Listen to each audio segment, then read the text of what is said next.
Pandian store சீரியல்ல அடுத்து வர எபிசோட்ல என்ன மாதிரியான ட்விஸ்ட் எல்லாம் இருக்க போகுதுங்கிறத இந்த வீடியோல பார்க்கலாம். சரவணன் ரொம்பவே ஒரு மாதிரி மூட் அவுட்டாவே வேலையெல்லாம் செஞ்சுட்டு இருக்காங்க. இந்த விஷயம் பாண்டியனுக்கு நல்லாவே தெரியுது. டே சரவணா, என்னாச்சு?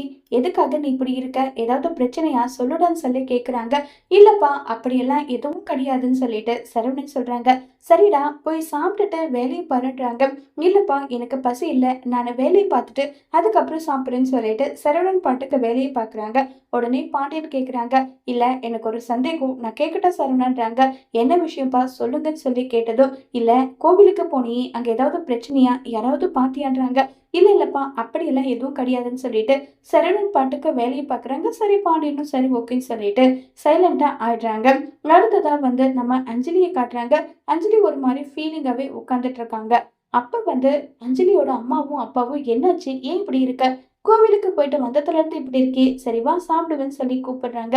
இல்லம்மா, எனக்கு பசி இல்ல, வேண்டான்னு சொல்லிட்டு அஞ்சலி சொல்லிட்டு இருக்காங்க. கரெக்டா அஞ்சலியோட வீட்டை தேடி பாக்கியம் வராங்க. ஏ அஞ்சலி, அஞ்சலியோட வீடு இதுதானே, எங்கடி இருக்க? ஏ அஞ்சலி, வாடிங்க வாடின்னு சொல்லிட்டு பயங்கர சத்தமா கூப்பிடுறாங்க. பக்காக்கும் தெருவுல இருக்கவங்க எல்லாருமே அஞ்சலியோட வீட்டு முன்னாடி வந்து நிக்கிறாங்க. உடனே அஞ்சலி, இங்க என்ன பண்ணிட்டு இருக்கீங்க? எதுக்காக இங்க வந்திருக்கீங்க? எதுவா இருந்தாலும் சொல்லுங்கன்னு சொல்லிட்டு கேட்டுட்டு இருக்காங்க. உன்னுடைய பொண்ணை இப்படிதான் கேடு கெட்டத்தனமா வளர்ப்பீங்களா? அடுத்தவன் புருஷன் மேல ஆசைப்படுற மாதிரி தான் வளர்ப்பீங்களா? ஏன் வேற எவனும் கிடைக்கலையான்னு சொல்லி கண்டபடி பேசுறாங்க. இத கேட்டத அஞ்சலிக்கு இன்னும் அவமானமா ஆயிடுது. இங்க பாருங்க, தேவையில்லாமல நீங்க பேசிட்டு இருக்காதீங்கன்னு சொல்லி அஞ்சலி சொல்ல சொல்ல உடனே என்ன, நான் தான் கண்ணால பார்த்தனே, இன்னைக்கு கோவில்ல என் மாப்பிள்ளை கிட்ட பேசிட்டு இருந்த, முதல்லயே என் புருஷன் ஒரு முறை பார்த்தாரு, அப்பவே கண்டிச்சுட்டு போனாலும் அடங்க மாட்டேங்கிறியே. ஏடி, ஆல்ரெடி வாழை வெட்டிய தானே வந்திருக்க, இதே மாதிரி கேவலமான வேலை பண்ணிருப்ப, அதனாலதான் உன் புருஷன் உன்னை விரட்டி அடிச்சிட்டான்.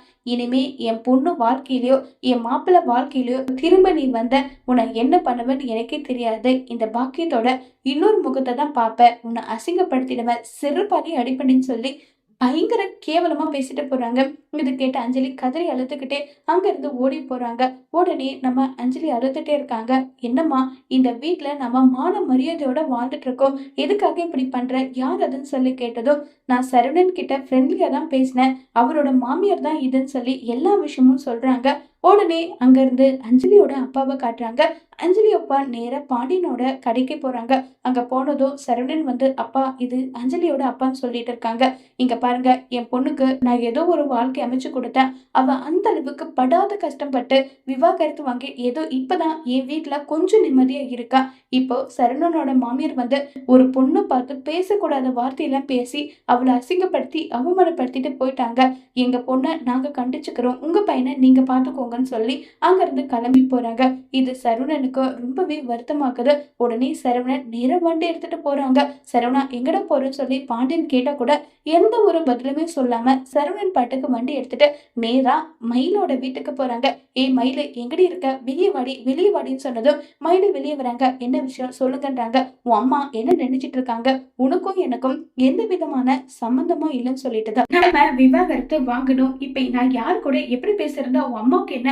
எதுக்காக அஞ்சலி பத்தி இவ்வளவு கேவலமா பேசி அவளை அசிங்கப்படுத்தணும்னு சொல்லி சரவணன் கேக்குறாங்க. இல்ல, எனக்கு இந்த எந்த விஷயமும் தெரியாதுன்னு சொன்னதும் உடனே பாக்கியம், ஆமா நான் அப்படிதாண்டா பேசணும்னு சொல்லிட்டு பாக்கியம் சண்டை போடுறாங்க. இப்ப சரவணன் என்ன செய்ய போறாங்கிறத வரப்போற எபிசோட்ல வெயிட் பண்ணி பார்க்கலாம்.